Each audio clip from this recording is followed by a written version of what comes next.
Good morning to all my dear students. Today I am going to explain chapter number 5 of the subject moral value of class 2. The name of the chapter is Effect of Company यानी संगति का प्रभाव.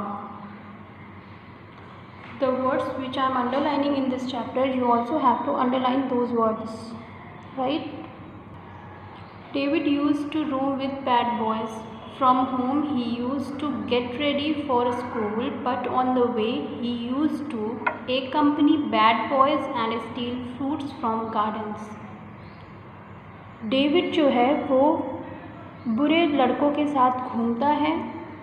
वो सुबह school के लिए तैयार तो होता है, लेकिन रास्ते में वो गलत लड़कों के साथ मिल जाता है.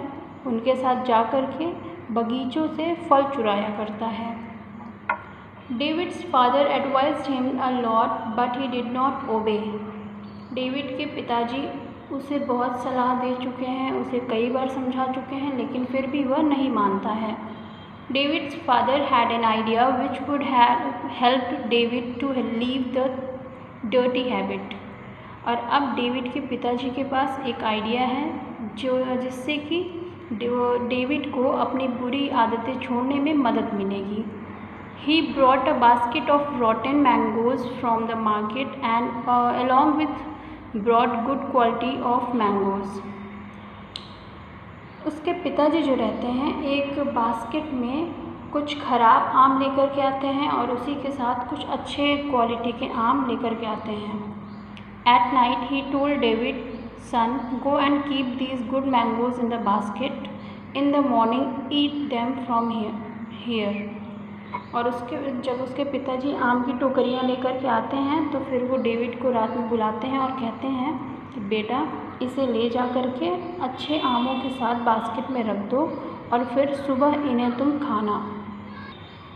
In the morning David told his father the mangoes have decade, how can I eat these.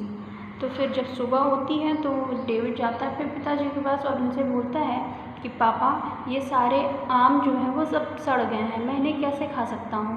David's father said, Rotten mangoes have also decade with good mangoes. तो उसके पिताजी जो रहते हैं वो कहते हैं कि जो रॉटेन का मतलब होता है कच्चा, यानी कि जो कच्चे आम हैं वो भी ख़राब आमों के साथ वो भी ख़राब हो गए हैं. Sorry students, here it is written that rotten mangoes have also decayed with good mangoes. यानी कि जो अच्छे आम थे, अच्छे आम भी उन कच्चे आम और ख़राब आमों के साथ ख़राब हो गए हैं. Son, the same way good boys also get spoiled in the company of bad boys. और फिर आगे उसके पिताजी समझाते हैं कि ठीक इसी प्रकार अच्छे लड़के जो होते हैं, अच्छे बच्चे जो होते हैं वो भी बुरी संगति में आकर के बर्बाद हो जाते हैं, ख़राब हो जाते हैं. David understood what his father said. और डेविड फिर वो समझ जाता है कि उसके पिताजी क्या कह रहे हैं. Now he left bad company and become a good boy. और अब वो बुरी संगति छोड़ करके एक अच्छा लड़का बन जाता है. This time David also stood first in his class. और इस बार डेविड जो है वो अपनी कक्षा में फर्स्ट भी आता है. तो इस चैप्टर का मॉरल क्या है? Good company remove the senseless men of mind and circulate the speech with truth. It means that अच्छी संगति जो होती है वो लोगों की बेवकूफ़ी को उनके दिमाग से निकाल देती है और सच्चाई के रास्ते पे चलना सिखाती है. So this was a small story and now we will do the exercises of this chapter. Number 1, bad company gives us dash. Answer is harm.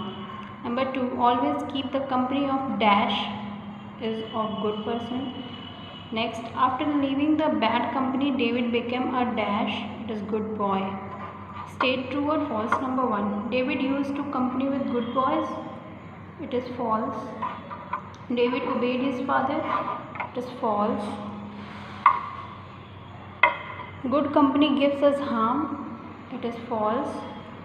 Be a companion of good people, it is true. Now fill in the blanks with the suitable words as given in the box. Number 1, David used to dash with bad boys. Answer is wrong. David's father dashed him a lot, but he did not dash. It is advised and obeyed. Rotten mangoes have dash with good mangoes. It is decayed. Good boys get dash in the company of bad boys. Answer is spoiled. So these were the exercises. That's all for today. Thank you so much.